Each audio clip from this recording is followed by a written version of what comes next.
Good afternoon, everyone. I welcome you to the 8th edition of our TQ webinar series. My name is Olumide, Operations Manager at TechWest, and I'm glad to have you join us this lovely afternoon, or morning or evening, depending on where you're joining us from. Who's excited? I'm certain today's webinar is going to be amazing. And we're going to learn the space, various concepts about the space, and explore with our competent facilitator in the person of Mr. Dapo Sosanya. Before we proceed, kindly proceed to the chat section. Either you're joining us on Zoom or on YouTube. Please proceed to introduce yourself. Tell us your name, tell us where you're joining us from, and also tell us what you hope to gain from the webinar today. For every attendee, please note that this session is being recorded, and you attending the webinar this day means that you're consenting to being recorded. So before we proceed into the webinar proper, I'll just tell you a little about TechWest. We're a non-profit STEM organization, and then we provide education, technology, resources, and tools for the delivery of STEM education to the African youth.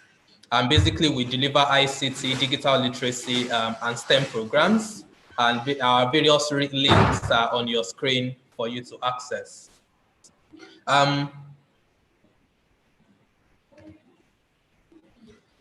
Before Mr. Dapo Sosanya comes up, let me just tell you a little bit about him. Dapo Sosanya is an electrical engineer and a certified automation professional. He works for Rockwell Automation and is responsible for supporting manufacturing, oil and gas, food and beverage companies with automatic hardware, software, and digitization systems to help the production of quality products. Dapo has been fascinated by what lies beyond the skies as a kid, and the advent of the internet has helped fuel his passion for understanding our solar system and the technologies and scientific methods involved in its exploration.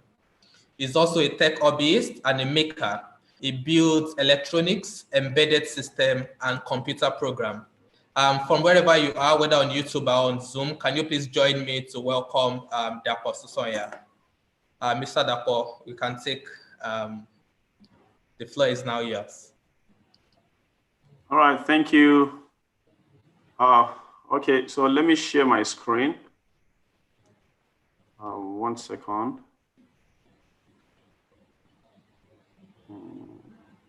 I'm noticing a number of us are still yet to introduce ourselves. Please proceed to the chat section to tell us your name, where you're joining us from, and what you hope to learn from the webinar today.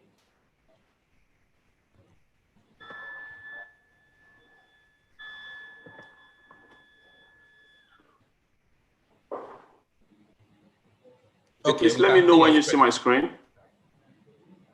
I can see your screen now. Excellent, excellent. Hello, everyone.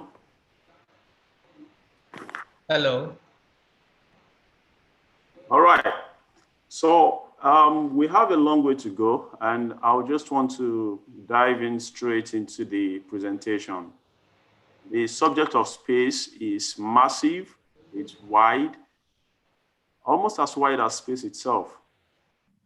Before you proceed, could you please switch from presentation mode to just slideshow? Okay. Let me see. Okay, could you exit the presentation mode and proceed to on a regular PowerPoint window? Okay. Have you ended the slideshow now? Yes. Okay, could you please go to slideshow and slideshow, the slideshow menu? The slideshow menu. Beside okay. Then turn off use presenter view here. By the right. By the right. Just on right. Yeah, by the right section of your the top right section of your screen. Top right. So use presenter view. Your mouse is almost there. Okay. Use timing. Use Oh, present. okay. Use presenter view. Okay. Then you could start the presentation. Okay, great. Yeah, thank you. Okay, fantastic. Awesome. So hello, everyone. Good morning. Good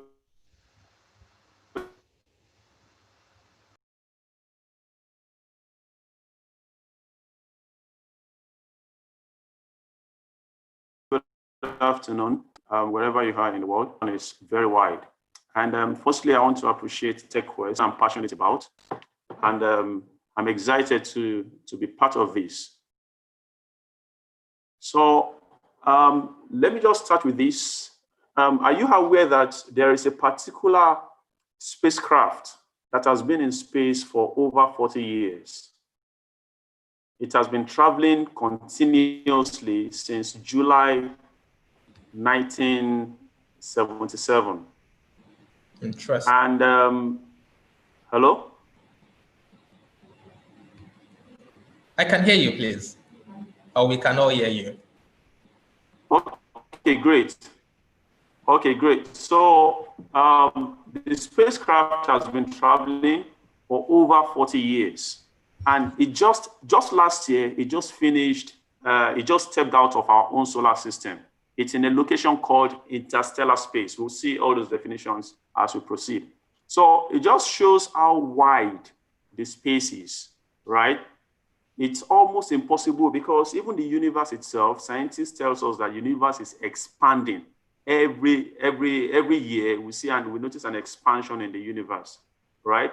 But for the purpose of today, we'll just be focusing on just a few things, right? Our objective is, what is space? We'll try to understand what space is and why we explore it. We'll look at methods of space exploration, and then just look at the very wonderful human beings that helps in making space exploration possible. You know, we look at the professionals, the engineers, the scientists, the agriculturists, the crop scientists, the psychologists, the doctors.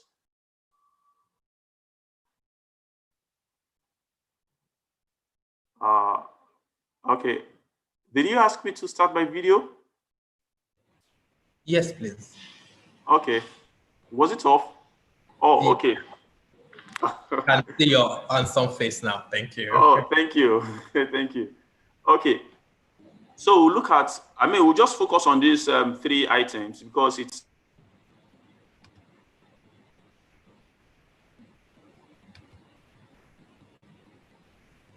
impossible for us to explore fully the subject of space in 1 hour. So I'm just going to give an abridged explanation.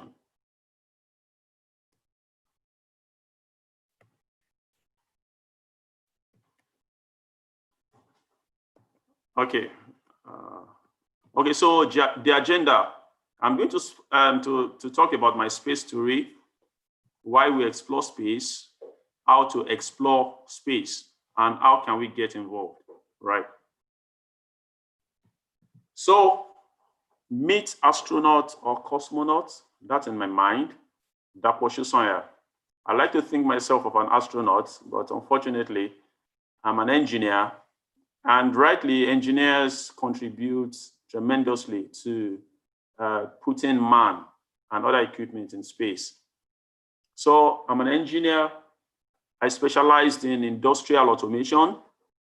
What that simply means is I support the creation of machines, softwares, robots that help us to make products we use in our everyday life. So when you think about processes like how do we make our soaps, how do we make our medicines, how do we make our food and beverages, let's say your Milo, your Bonvita, and all those food that you love to eat, how do we automatically make them, right? So that's the core of my responsibility. And we have automation engineers that focuses on space, right? Because space is so far away that we cannot just readily send human beings to space. We can count the number of human beings that has been to space since space exploration started in the 50s, right? So a lot of things that we need to do in space needs to be automated. Now we have rovers, and we're going to see one of the rovers, Mars rovers, that you can send to space, and it's going to gather data by itself. It has an onboard laboratory. It acquires data, it acquires all the samples, takes it into its laboratory, and it analyzes it and just sends the result through a communication system down to Earth. So I live in Ibadan. Ibadan is in Oyo State. And Oyo State is in Nigeria. Nigeria is in Africa, right? And Africa is where? It's in the Earth. And the Earth is in a solar system called the in a galaxy called the Milky Way galaxy. So that is my home. And the Milky Way galaxy is located in the universe. Nothing beyond the universe. The universe comprises of everything. Everything is the universe. And my space story. So a number of things stirred up my interest in space as a young person. I think I was in primary 5 or primary 6 when one of my uncles gave me a book. And that was when I read that people actually went to the moon. And it was intriguing because of course, from my house, I look up, I see the moon and I see these things. And they're telling me that people went to the moon. How were they able to stand? Why didn't they fall? You know, all those were the questions that were passing through my mind. And it just developed that interest in me. And it will interest you that there is a dog named Laika. Laika was a Russian dog. And that was the first animal that was sent to space by the Russians on the Sputnik satellite. And then I read about rocket launches. I visited NASA Museum a number of times. I follow SpaceX. And then I've been following the countdown to Mars launch, which fortunately is just next month. NASA will be launching a rover to Mars, July 20 next month. And I want you to follow that event. It's going to be very interesting because they have a lot of fantastic things planned towards that event. There's going to be a social media week, a social media channel from NASA that you can follow. You will see that as we proceed. So I want to show you a few pictures. I was I visited NASA Museum last December, right? That's me sitting in a seat. That's how astronauts sit in the spacecraft. Actually, in front of me, there is a console, right? A console where you do all your controls. And then below the picture, you see a plaque that dedicated to 2 guys named Neil Armstrong and Buzz Aldrin. Those guys have been my heroes since I was a kid. Neil Armstrong was the first human to step foot on the moon. And it will interest you again that when you hear the phrase, the eagle has landed, that was the first sentence or phrase that Neil Armstrong sent back to Earth when his rovers landed on the dusty surface of the moon, right? So they did this plaque during the 50th anniversary of man stepping on the moon. And then you can see the Challenger, some of the spacecraft that has been retired, sitting at the NASA Space Museum in Houston. And inside the museum, you see a number of things. You see the rover on the top right, on the top left. You see one of the rocks from space. You see the International Space Station and some of the rocket engines. The lower right, you see a rocket engine there. Dapo, before you proceed, could you please just take a moment to explain what a rover is, the International Space Station and everything? Okay, so I'm coming to that. Those are just pictures. Oh, okay, thank you. Yeah, I'm coming to that, yeah. So I'm still introducing myself. I'm heading off to Mars by July 2020. And you can see my, my boarding pass already issued by NASA. And you can actually verify this boarding pass on a particular website. If you go to NASA's website and you look at, I think it's Mars, their Mars program, right? You can actually type the number on this boarding pass and check it so that you know it's authentic. And you can see that the scheduled departure is 2020, July. So that's next month, less than a month away. The countdown has begun.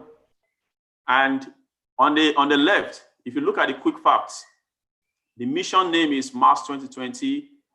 The rover name is Perseverance. And you'll be amazed that it was a kid in grade 7 that actually named these rovers. We will see that furthermore in the presentation. And the main job of the Perseverance is to seek signs of ancient life and collect rock and soil samples that will be returned to Earth in another mission, right? The launch window, depending on weather, will be between July 20 to August 11, 2020. Launch location is Cape Canaveral Air Force Station, Florida. And landing February 18, 2021. So can you calculate how long we're going to be on the trip?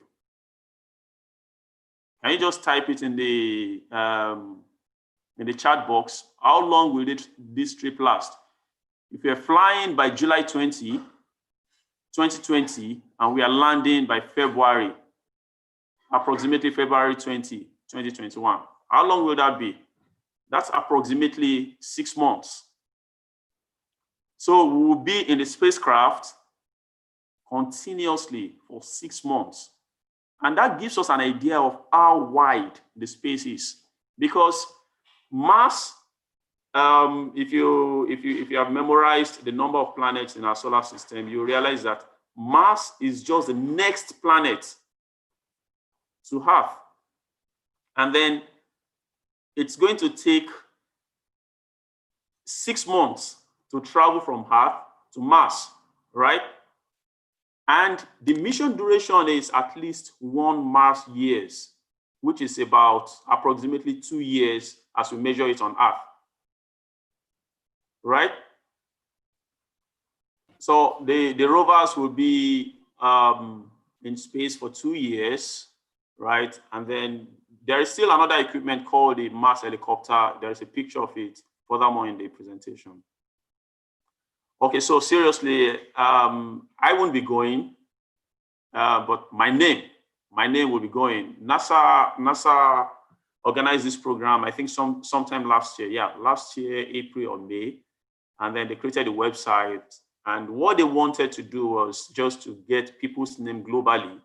And they're going to put it on the Mars rovers that is traveling to Mars. So even though I won't be there physically, but my name will be in Mars, hopefully, by February 2021. So I can claim that fame, right? Awesome. Yeah. So, so I mentioned my interest in space. The 2 men that worked, Neil Armstrong and Edwin Aldrin. Actually, 4 men were on that mission. 2 men stayed back in the rocket. So as you have pictured the moon, you can see the moon is a round object and it is orbiting the Earth, right? So the moon is going around the Earth so the moon completes a revolution of the Earth every 30 days, right? So when they launched from Earth, the rocket first got into orbit. So it was moving around the moon, and then at some point, the module, what is called the lunar module, detached from the rocket and landed on the moon's surface. So if you picture our own Earth, a round object, we are on the Earth's surface now, right? And then 100 kilometers above us, we have quite a number of satellites that are orbiting around the Earth, right? And then, so if you picture the lunar module detaching itself from the orbiting rocket and then landing on the surface of the Earth. So that was what happened in 1969, right? And then Neil Armstrong and Edwin Aldrin, they landed on the moon surface, and Neil Armstrong actually opened the hatch and got down to step physically on the moon surface. And it was a very historic occasion. They flew on what they call the Apollo 11 mission. They traveled 384,000 kilometers in 76 hours before they entered the lunar orbit. You know, and those are pictures showing the presence. So the first picture on the top left, that's the very first full step of man on the moon. And that opened up a lot of things for man, because it showed that we're able to develop technology that can take man from the Earth straight up into the moon, right, into space, right? And then you can see Apollo 15 lunar module on the top right. You can see Apollo 16, excuse me. You can see the astronauts on Apollo 16 and then Apollo 14. So various lunar modules have been sent to the moon, and all for the purpose of exploration. So why do we explore space? Can you guess, why do we explore space? What's the important? Because government spends a lot of money. For example, if you want to sit on what is called a Soyuz capsule, manufactured by, operated by the Russians, if you want to travel from Earth to space, to the International Space Station, you need to have at least $50 million to get a seat on that Soyuz capsule. So why do we spend so much money to go to space? You can type your responses in the chat box. So what exactly is space? Right? A space is a continuous area or expanse which is free, available, or unoccupied. Right? That is how vast space is. We use the word space often in our sentences. Hey, please, can I have some space? Can you move to your space, please? Excuse me, ma'am, she's sitting at my space.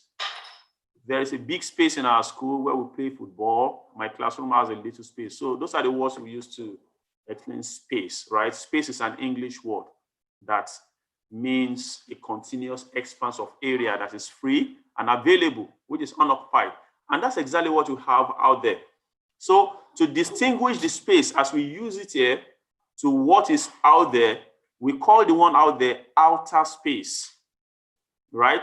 So in our own solar system, which consists of our sun, the 9 planets or 8 planets, whichever one you want to take, the last planet has been downgraded to a dwarf planet, that is the Pluto.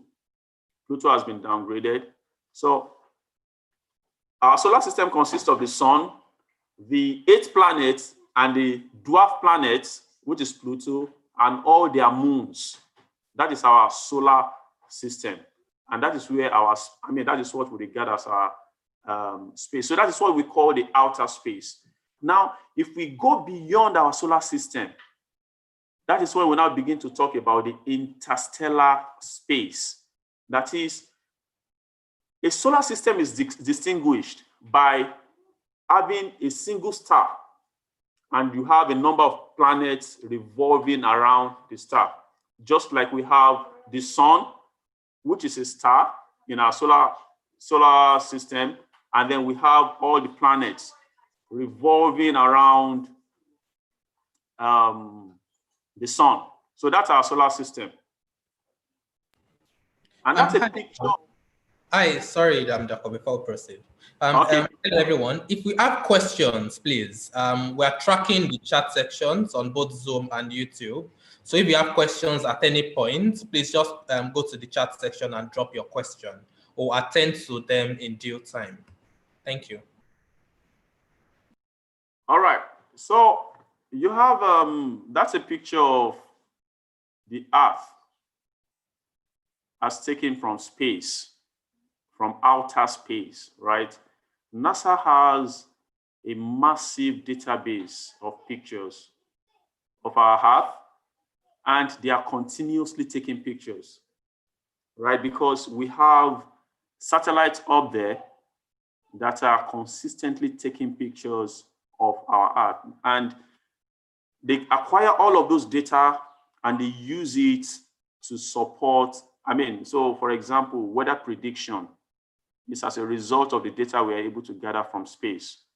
You know, they can predict disasters, they can predict the movement, they can track the movement of hurricanes, you know, and tornadoes and all of those things, right? So why do we explore space? Majorly, the bottom line is just curiosity, right? That curiosity, that inborn desire to understand what is external to us. You know, we are on the earth, and it seems we are limited.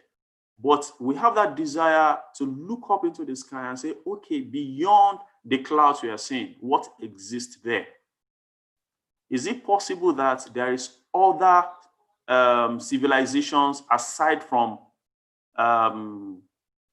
what you have on Earth?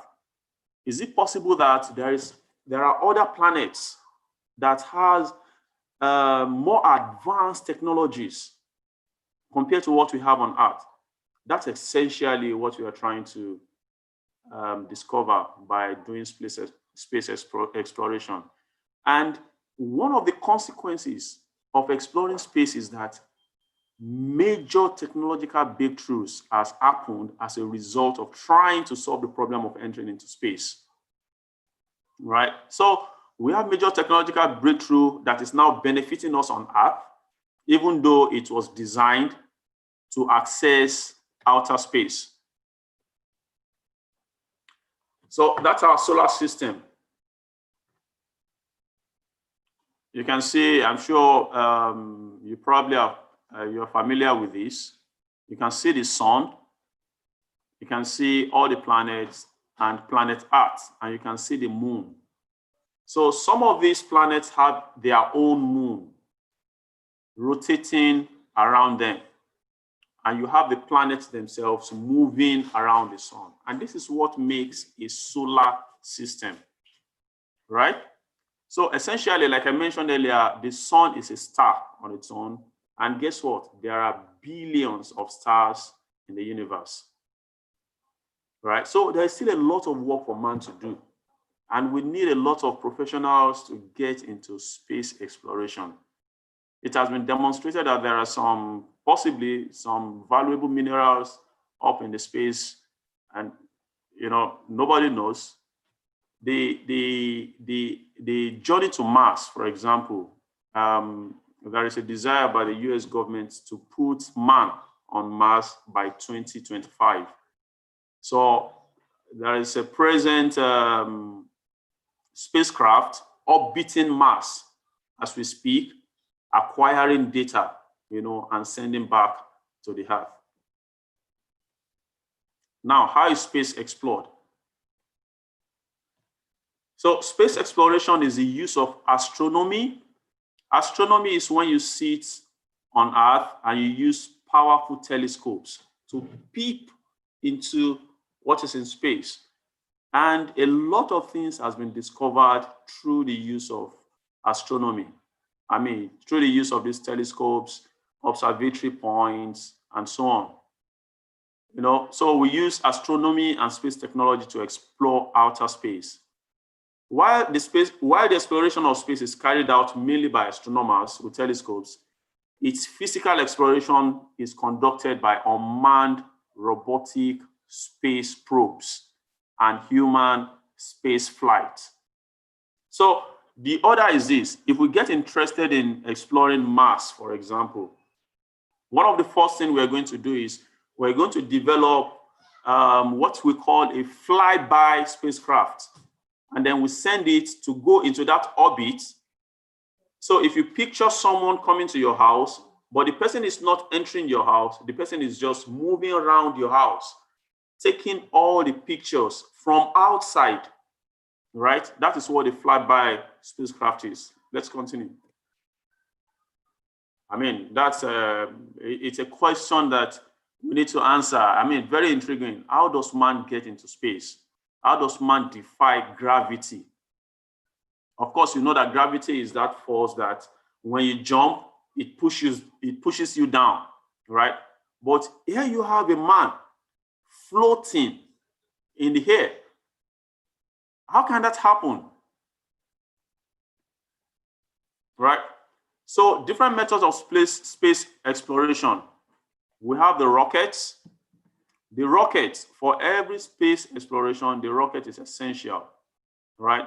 The rocket is essentially a mechanical system. It is an engine, right, to which certain things are attached. The space exploration module is attached to the rocket, and then it is sent into space, right? And rockets use certain peculiar fuel system, you know, because in our own atmosphere, which is the Earth, we have oxygen, we have air, right? But when you get into space, what you experience is vacuum. That is essentially, you don't have breeze, you don't have air. It is vacuum that you experience in space. So for you to move, the rocket needs to carry the gas they need to generate what we call the thrust.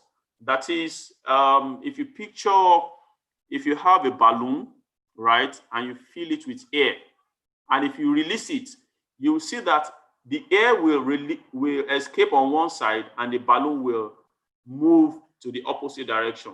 That's essentially the principle by which a space rocket functions, right? So we have different types of spacecraft. We have the Flyby spacecraft, we have the orbiter spacecraft, we have the rovers spacecraft, and then we have the human space exploration, where you actually put human beings onto space. And one of it occurred just May 31, when SpaceX launched a spacecraft from the US and put 2 men in on the ISS, the International Space Station. We'll see that shortly, right?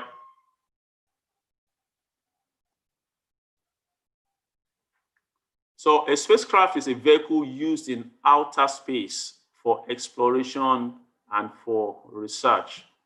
The image you are seeing on your screen is the International Space Station. And this is just like a permanent home for astronauts in the Earth. Sorry, outside the Earth. This particular space station is located over 200 kilometers from Earth. Are you following? Okay, so, and one intriguing thing about this, say that again. I said, yes, we are following. Okay, fantastic. I just wanted to get that feedback. Thank you. All right. Awesome. So one intriguing thing about the international spacecraft is that it's a project by about 7 or 8 countries, including the Russians, led by the US, Japan, I think some countries in Europe. You know, they came together and they designed a massive structure. This structure, if you take it, if you decide to measure it as a rectangle, it's about 100 meters by 100 meters. So if you picture the size of a standard football pitch, and that is what you have floating above the surface of the Earth. And it moves around the Earth every 90 minutes. It's moving at a terrific speed, right?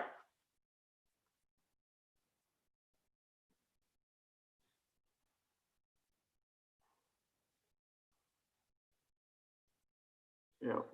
Okay. So the space station is this. Okay. All right. So the space station is a large spacecraft in orbit around Earth, and it serves as a home where crews of astronauts and cosmonauts live. Astronauts and cosmonauts are the same thing essentially, right? And it's a unique science laboratories. It has a few laboratories. The US maintains a laboratory on it. Japanese maintains another one. Russians maintains another one on the international spacecraft. And this was launched sometimes in the late 80s. Yeah, I think so. I'm not sure of the date now, right? It travels at 17,500 miles per hour. That is almost 40,000 kilometers per hour. If I want to put this in perspective, if you're flying, our normal airplane flies at an altitude of maybe 40,000 feet, right? That's about 13 kilometers. Yeah, 13 or 14 kilometers, right? And they fly at a speed of about 700 kilometers in 1 hour.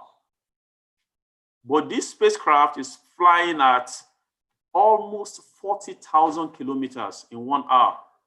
And it goes around the Earth every 90 minutes. And what's the purpose of this spacecraft? Essentially, it's for us to do research. It's a giant laboratory, right? And you have a number of astronauts living there permanently. Some stay for 6 months, some stay for 1 year, some stay for maybe 1 month. You know, 2 guys joined them last May 31st. And I think they are going to be there for just 3 months before they come back to the Earth. And from this space research, the kind of research that we cannot carry out on Earth, they are carrying it out in space, at the International Space Station, right? For example, studies about what is called microgravity, right? That is weightlessness. You know, so they do that study over there in the ISS. You know, it's just amazing and mind-boggling. Then a rocket is an engine that launches into space. So essentially a rocket, I've explained how a rocket works, right? And the rockets are used to carry humans and supplies to space. One of the questions that came to me when I read about the ISS, the International Spacecraft, was, how are they able to carry all of the metals, the solar panel, and everything used to build such a massive structure in space? They used rockets. And guess what? They built the ISS in bits, and then they transported it to space and assembled it up there in space. So imagine having your Lego block, a pack of Lego, and then you send the pack of Lego to space, and then you get to space, you are now putting the Lego together. That was a classical engineering wonder. You know, and it speaks to what you can achieve as a scientist, as an engineer, as even philosopher, psychologist. It speaks to what the human mind can achieve if you set your mind at what you want to do. If you have a very good plan and you determine that this is what you want to do, it's almost impossible, you know, for you not to achieve your aim. You know, every time, and that's one of the things that fascinates me about space, because it's something out of reach, but the human mind working together as a unit can achieve such massive and wonderful things. So imagine the US, the Russians, the Britons, the Japanese, all of them maintaining teams in their different countries, you know, and they are coordinating their design activities, right? Coordinating their design activities to create one perfect system. I'm presently reading a document that that documents the system engineering process that went into the system engineer. Apologies for that. You know, the document is the paper documented the system engineering process that went into building the ISS, and you will see. You just appreciate engineering. You appreciate science and engineering altogether. You know, so this particular Saturn V rocket was a rocket that transported humans to the moon, right? It was a rocket that transported man to the moon. And then this Voyager 2, this is an example of a flyby spacecraft. It has its own inbuilt rocket, right? And it has a very sophisticated communication system, right? And it has, like I said, there are two. There is Voyager 1, Voyager 2. I think Voyager 1 was first launched, and then Voyager 2 was launched about maybe 2 or 3 weeks after Voyager 1. Both of them are in space as we speak. They've gone they've been to, I think, Saturn. They've analyzed Saturn. They found that there is even a sea, a body of water on Saturn, right? And these spacecraft are still in space. And one of the questions I ask myself is this: how can you have a machine functioning out of your reach for over 40 years? And it's still there, functioning. Even our cars that we maintain, that we take to the mechanic every now and then and everything, by the time we use it for 5, 10 years, I mean, it becomes almost unusable, right? But here is a system designed in the 70s, before we had sophisticated computing systems. You know, I don't know whether you are getting the kind of how this thing makes me wonder. You know, in the 70s, we don't have sophisticated computing systems. We don't have AutoCAD. We don't have machine learning, artificial intelligence. But engineers sat down with their mind in a team and they did calculations. They did calculations and came about a design that is going to last long in space. One of the questions I ask again is, how is this thing getting powered? I mean, it's not that we connected, okay, Nigeria, we use NEPA, right? It's not that we connected a cable and electricity to it, right? It's not that we have probably some batteries, or okay, well, it has batteries because essentially it is using the energy from the sun. It is using solar energy. And you can imagine that has been deployed as far back as 1977. You know, it's such a wonder, right? So, and then on the screen here, you have the Mars orbiter. This Mars orbiter is in space as we speak, and it is gathering information in preparation. So it is because we have this in orbit that we can think of launching a rovers next month. So this orbiter is just flying in orbit, just going around Mars in a circle. It has gathered information, it has taken pictures. Even NASA scientists already understand where they want to land a rover in a place called Jezero Crater, right? They already have that information, right? And this particular spacecraft, look at what it has on it. It has instruments, structures, mechanisms, telecommunications, antennas, propulsion, command and data handling systems, guidance, navigation and control systems, thermal systems, and electric power, right? It has all of those incorporated on this. It's just about the size of a car, right? It's just about the size of a car. And this is a rovers, right? This is the rovers. Essentially, it's a robot, right? It's essentially a robot. It has its control system. It has its mechanical system. It has, you can see the robotic arm. That's the robotic arm, because wherever it goes to, it drills, it will drill, it is designed to drill the surface of the earth. It will drill the surface of the earth and take samples from the earth core, right? Put the samples in bottles and put it in certain places so that another mission, which will be planned to go and gather all the samples this Mars rover is going to collect. And this Mars rover is called Perseverance, right?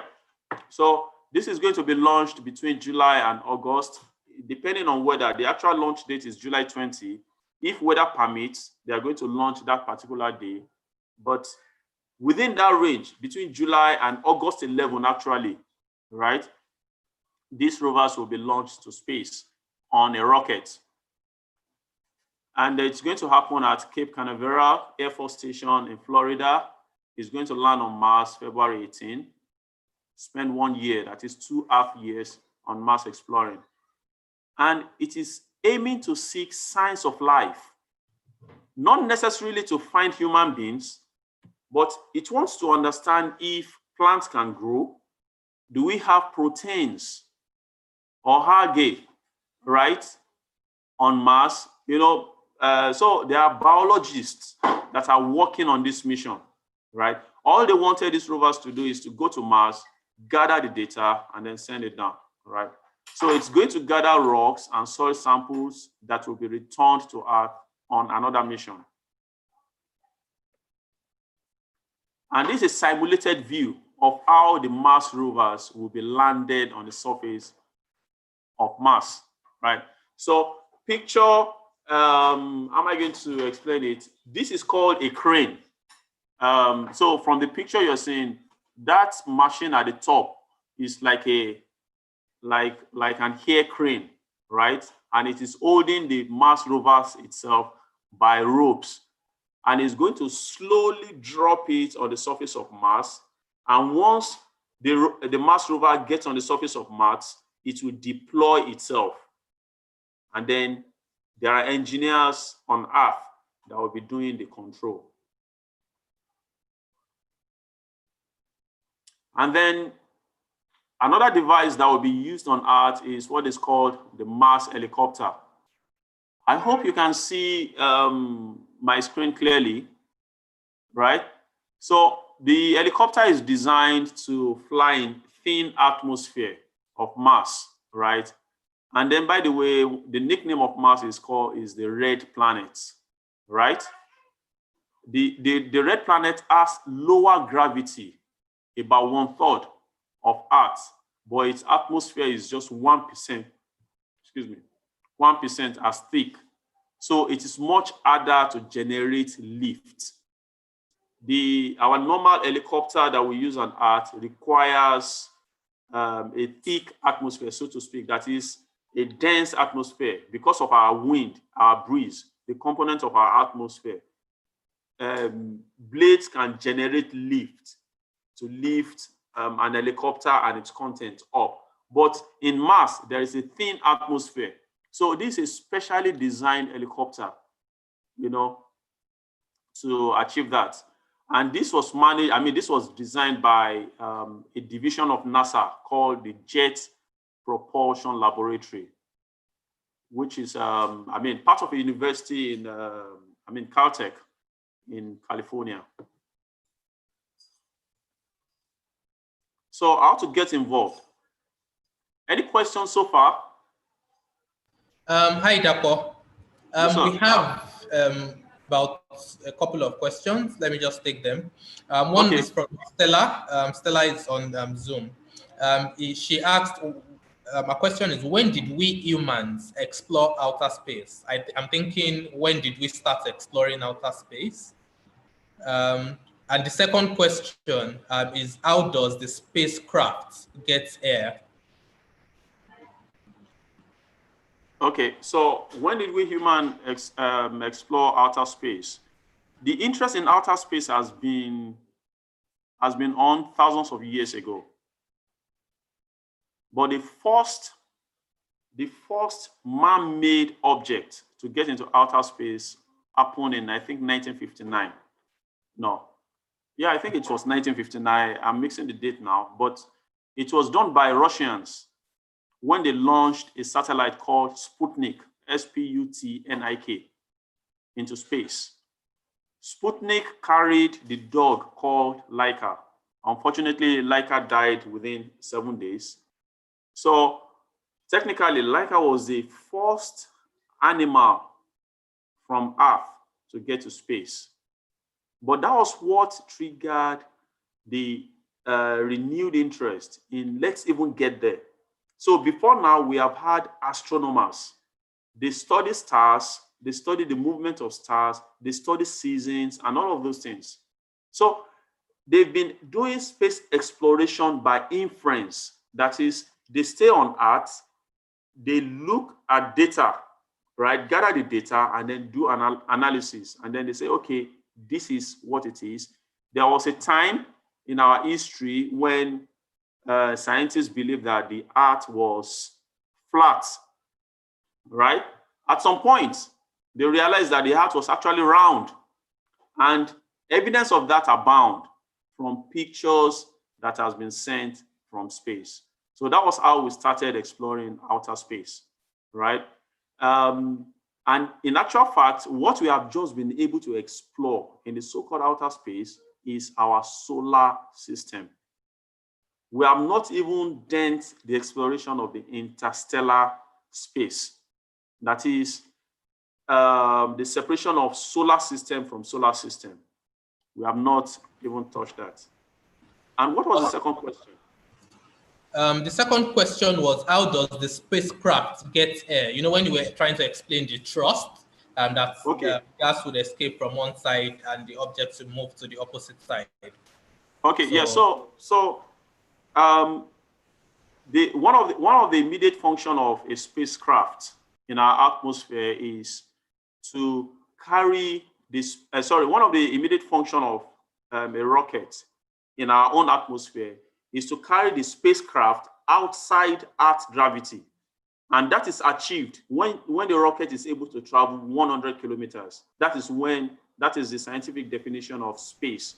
Anything from Earth up 100 kilometers, right? That's why I was making that distinction that the airplane that we fly, whether international flight goes as high as, let's say, 42,000 feet, which is about 14 kilometers, right?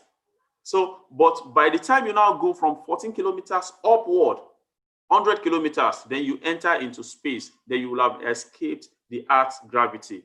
Now, the spacecraft has been equipped with gases such that it burns gases, right, to generate its own thrust, to enable movement around the space. So all of these are carefully calculated and designed by scientists and engineers so that they will know the duration of their movement. And then sometimes, particularly for the flyby craft, there is a way they can get into certain orbits. And the orbit, the natural phenomenon in the orbit can throw them a very far distance, right?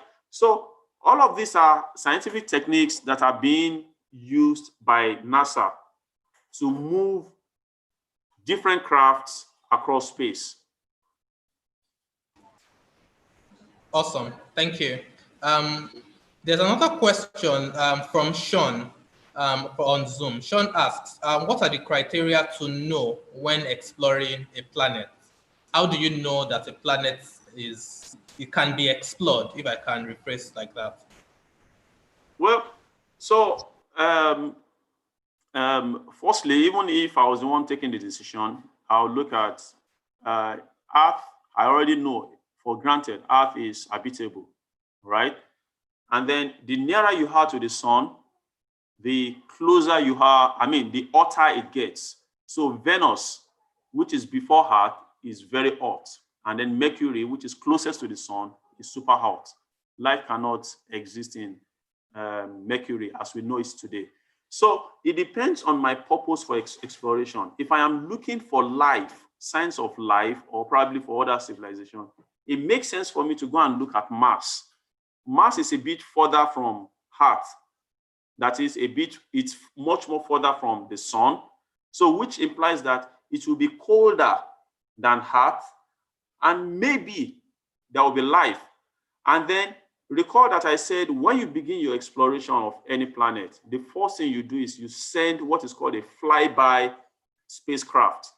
The flyby spacecraft doesn't go into the planet. It doesn't land on the planet. It stays in the atmosphere and it takes pictures, high resolution pictures.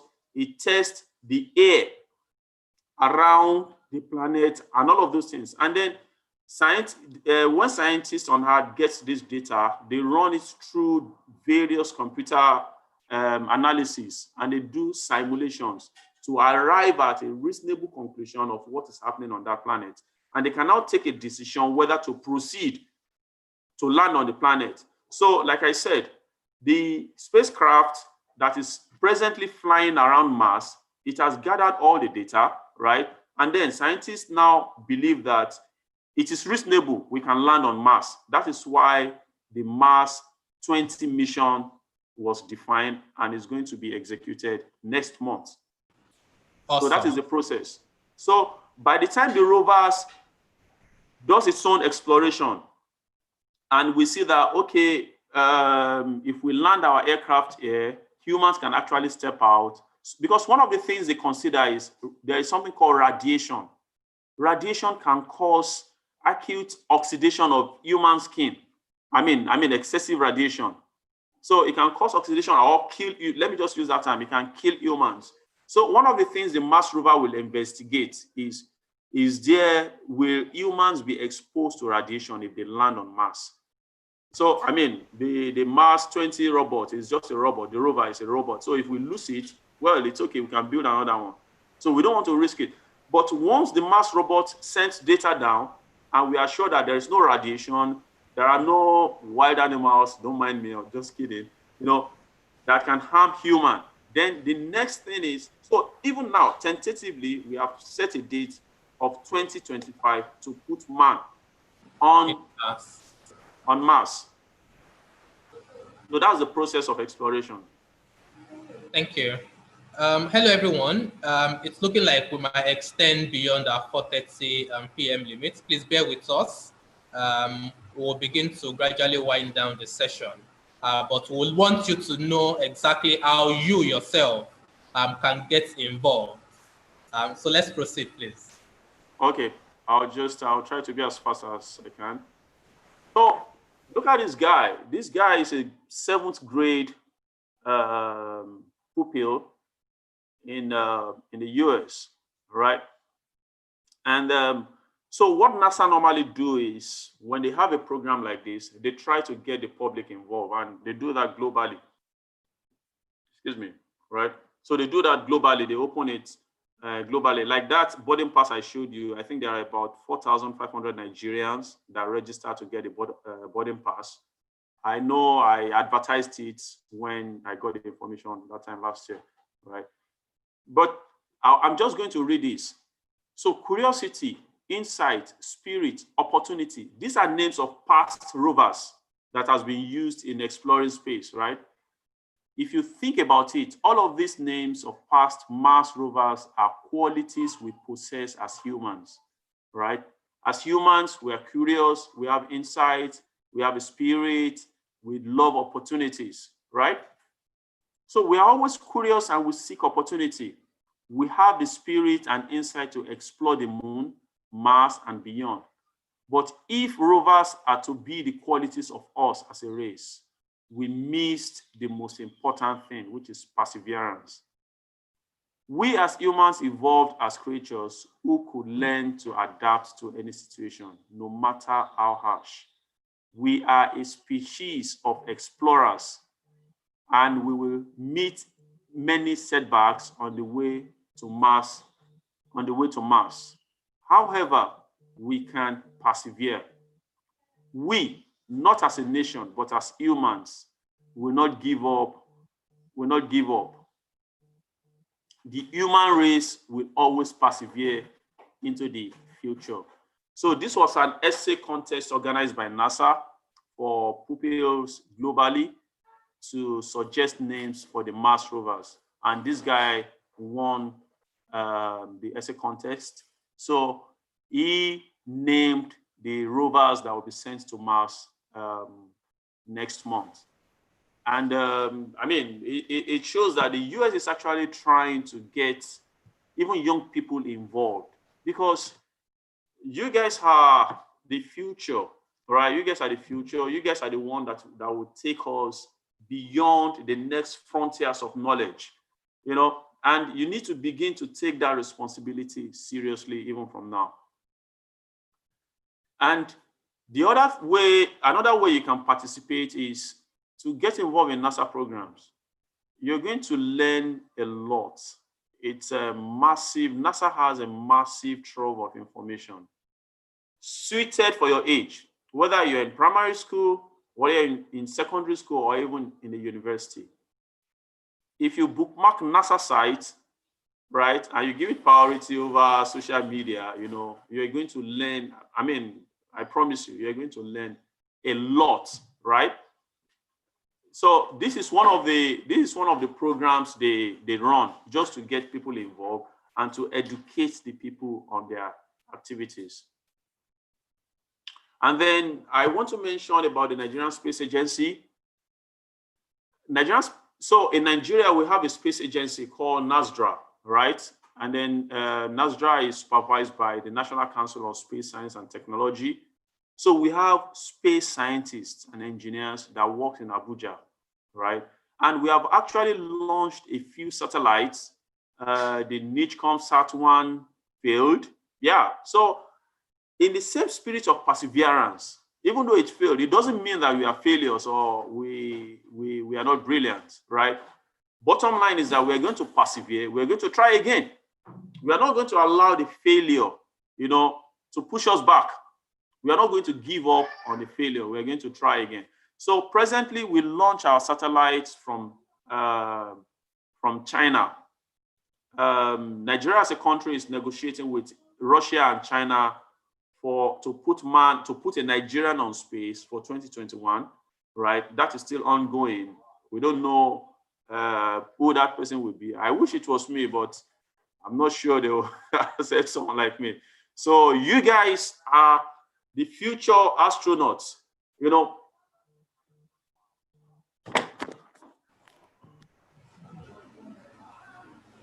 Awesome. So guys, check out NASA's website. Check out the Nigerian body also. Yeah. What's the name again? NASDRA. NASDRA, yeah. NASDRA, yeah. That's it there. NASRDA. NASRDA. Yeah, it's not sophisticated compared to what NASA is doing, right? But the good thing is there are countries that does not even have space program at all. So don't look down on Nigeria as if we are not doing anything. Even though we are not there yet, but we are making effort and we're going to get there someday. Probably you guys will take us to space. You're going to design our own rockets. You're going to design our rovers. And you're going to design all our different spacecraft, and you will get us into space. So professionals involved in space exploration, I've mentioned engineers. Engineers are wonderful people. I'm an engineer, so I know. So all engineering fields. And we have scientists, chemists, physicists, I mean, all aspects, even mathematicians, right? Biologists, okay, computer scientists, even astrologers, even farmers. Guess what? Because Mars is about 6 months. So if you're traveling to and fro Mars, you require 1 year to be in travel. So how are we going to pack food that will last for 1 year? One of the research that I saw that NASA is doing, I saw something similar when I visited the museum last year, was that they are researching on how to grow food on Mars so that they don't have to pack bags and bags of food from Earth to Mars, right? There is a movie called, I've forgotten that movie now. There's a movie about Mars. A man was stranded in Mars, and then he was able to use human feces to act as a manure, and he was able to grow potatoes in space. So those researches are on Mars. Say that again. The Last Days on Mars, a 2013 movie. Is Okay. that it? So that's the movie. It's you should try to watch it sometime. And there are quite a lot of movies on space that will educate you. So this guy was able to grow potatoes, and researchers are going on different options to grow food in Mars. And it might also interest you. There is a website called Mars One, MARSONE.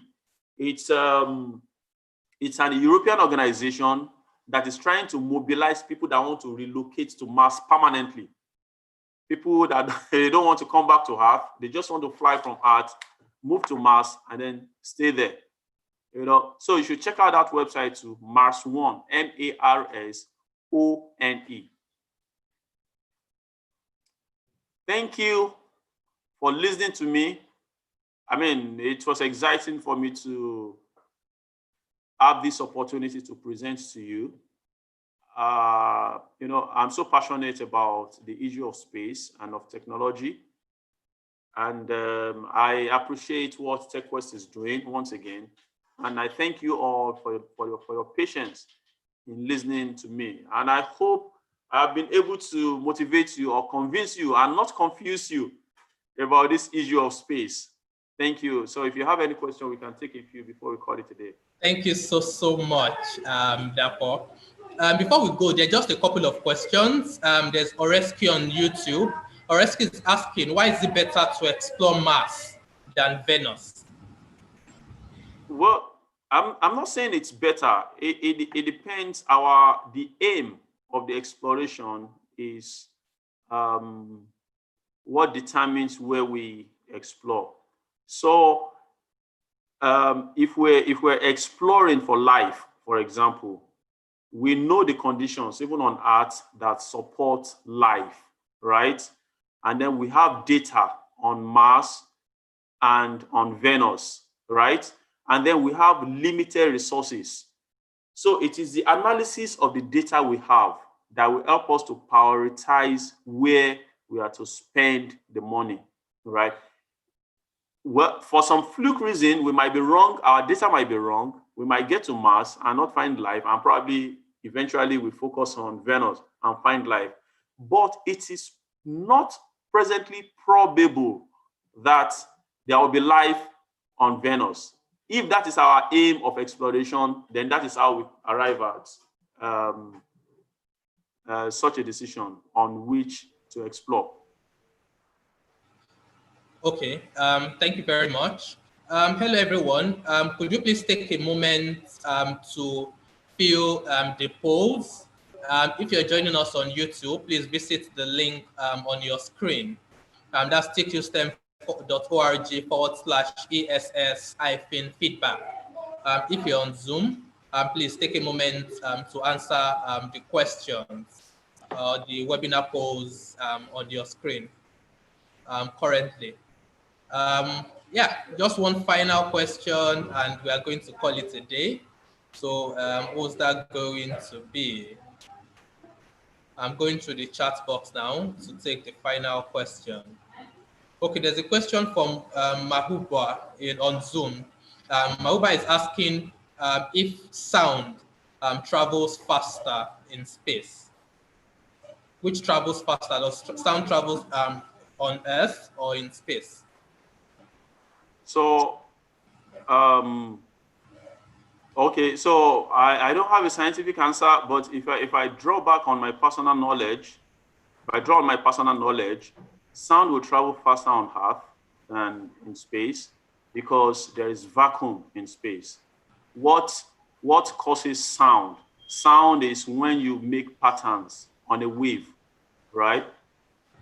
Okay, so I'm not sure exactly. I'm not sure exactly, but my hunch would be that sound will travel faster on Earth than in space. Okay. It's a hunch. Okay. Thank you so much. Hello, everyone. In case you still have questions or your question was not attended to during this webinar, please just drop them in the chat section. We will curate them and provide answers to them. So if you still have subsequent questions, a couple of things that are unclear, please ask them in the chat section. Also, keep an eye out on the TechWest blog in case there are questions. So we'll share the slides, to share the details. So if you want to rewatch the session or you want to access the slides of today's webinar, please keep an eye out on that, and next week, and you'll be able to access that. To sponsor and support our programs, kindly visit tqstem.org/donate, or you can send us an email at partner@tqstem.org. You can also follow us on our various social media platforms if you want updates of our upcoming webinars and everything we are up to from time to time. With this, we have come to the end of this webinar. And on behalf of the entire TechWest team, I want to say thank you so much to you, Dapo Sosanya. Thank you for the wealth of experience that you've shared with our audience and community members this lovely afternoon. All right, everyone. Thanks for listening in today. Have a great rest of your day. Bye. Bye.